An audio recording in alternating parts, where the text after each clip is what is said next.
Bu Camat sama-sama Bu Camat gitu ya. Cuman saya kebetulan bapaknya ditugaskan di Sumur. Gitu. Kemarin kita basah, Iya, dekat laut. Pak, jadi basuhnya. Gitu. Kebetulan saya kerja di Samsat Pandeglang, rumah di depan Samsat kebetulan. Jadi saya ini mau berbagi cerita nih. Dulu saya tugas di Dinas Kelautan di provinsi ya, di Serang. Itu 3-4 tahun yang lalu lah, udah lama. Saya tuh ada gejala sakit di telapak kaki, di tumitnya tuh ya, kaki yang kanan. Sakit itu ketika bangun tidur Pak, bangun tidur kalau napak gitu ya, ke lantai itu sakit. Saya periksa ke dokter, asam urat normal, kolesterol normal gitu kan. Terus saya bilang, terus ini saya sakit apa dok?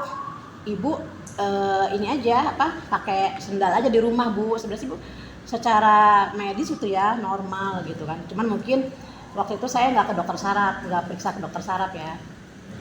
Terus hari berganti sampai tahun bertahun lamanya gitu ya. Bahkan saya udah ke pengobatan alternatif gitu tuh. Alternatif saya terus terang jujur ya.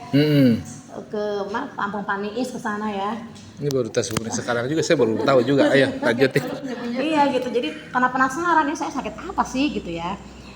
Qadarullah kebetulan saya dengan Kang Pipit ini di satu alumni. Jadi kita juga di koperasi alumni IPB Pak, aktif beliau sebagai ketua, saya sebagai bendaharanya. Kitanya beliau inilah teh nih, coba ini kata gitu kan, biosunah. Saya juga kepo gitu ya, dulu saya cobain bismillah. Saya tapi saya karena merasa sehat, jadi saya minum tuh 1 Pak. Setiap pagi jam 9 saya minum 1. Hari keempat saya pas bangun tidur gitu ya, hari ketiga apa keempat gitu. Karena apa sih? Karena terburu-buru pengen ke toilet, jadi saya lupa kalau saya punya sakit ya. Saya langsung bangun, langsung jalan gitu. Ih, pas ditampaknya gitu, ya Allah ini kok nggak sakit lagi ya. Alhamdulillah kata saya gitu ya. Nggak sakit gitu ya. Saya kaget, bahagia gitu ya.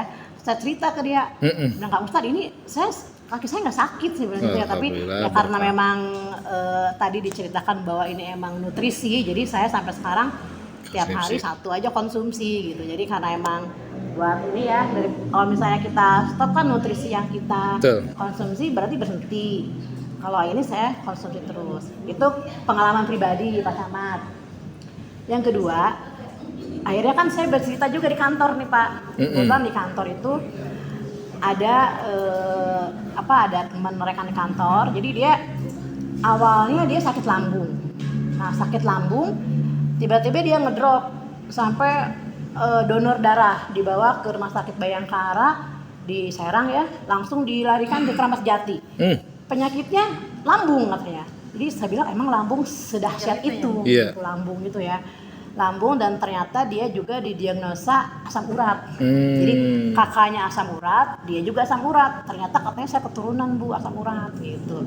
Akhirnya setelah pulang dari Rumah Sakit Kramat Jati, dia minum obat rutin dari dokter tuh ngerasa belum ada perubahan. Makan pun dia nggak bisa senikmat sebelumnya gitu. Sampai dia kurang lebih 1 bulan itu turun berat badan sampai 15 kilo. Jadi sampai kuruk gitu Pak. Gitu. Terus akhirnya saya mau memberanikan diri cerita gitu ya melalui temannya, karena dia kan emang nggak bisa dijenguk gitu. Cerita, akhirnya beliau mau mencoba konsumsi. Itu Maya qadarullah Kang Ustadz. Jadi paginya minum, besoknya dia enak makan. Pas nyobain sarapan gitu, kok saya nggak mual. Gitu. Alhamdulillah sekarang dia sudah mulai aktif kerja lagi. Alhamdulillah berkah ya. Dan dia juga akhirnya kakaknya yang punya asam urat itu juga akhirnya konsumsi. Dan alhamdulillah alhamdulillah berkah. Mudah-mudahan sehat seterusnya. Amin. Itu pengalaman pribadi ya. Kemudian mungkin bisa